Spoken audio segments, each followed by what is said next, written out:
Hello, hello. All right, this goes to Abe, and thank you, Abe, for all the clarification. I just need to understand for anybody watching this, screenshots, as if you can do it, are always very, very helpful for people in the community. Helps us see what you're working with to answer it.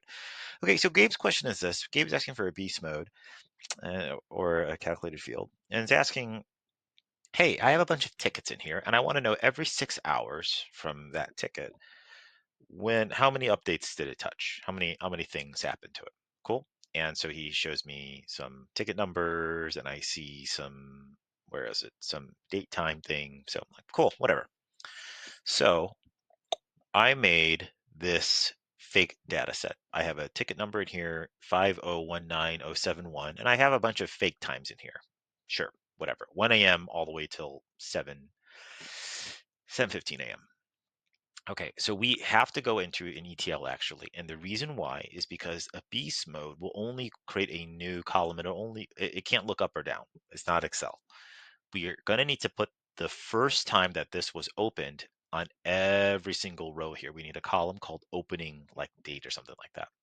So I did it. So here's my ETL. Here's our data set of that fake data, and here's what I'm doing. I'm saying, yo, give me the ticket number and give me the something called opening date, and give me the minimum, the first time we ever see a date in here. Cool. So that produces that. I'll run a preview so you can see. And it's just going to be one row. It's just going to be give me the ticket number and give me the opening date that we find. Just like that.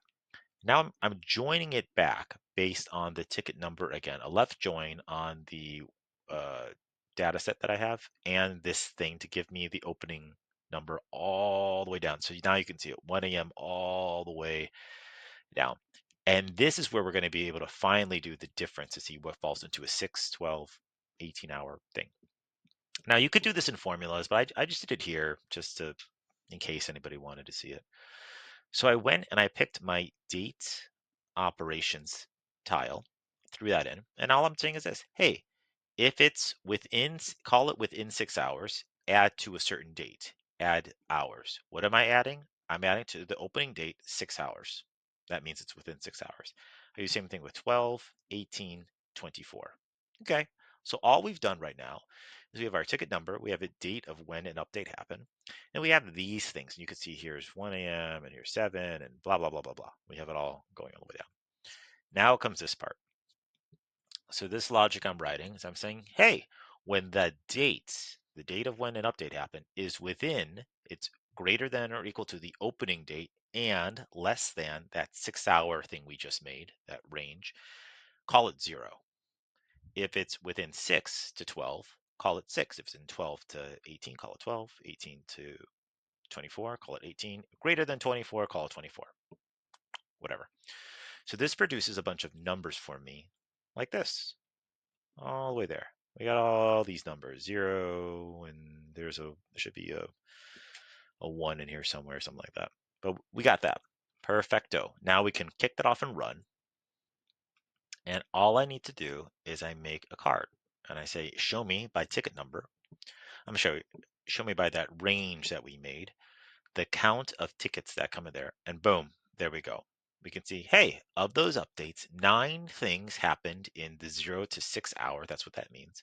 1 update happened from I guess it's the first 6 hours, and it's supposed to be the 6th to 12th hour, but you can name it however you want. Okay. Hopefully that helps you answer your thing, answer your question, help you out. Hey, if that was helpful for you or for anybody watching, you know me, I have a bunch of courses on how to learn Domo. I do stuff like this all the time. So if you go to dashboarddudes.com and you check out courses, you can see I have all these courses in here where we go over like 101, 201, blah, blah, blah, blah, blah. That 201 is right here. You can learn it and you get 15 days free or 14 days free to check it out. So have fun. Hopefully it helps you out. Cool. All right. Talk to you later.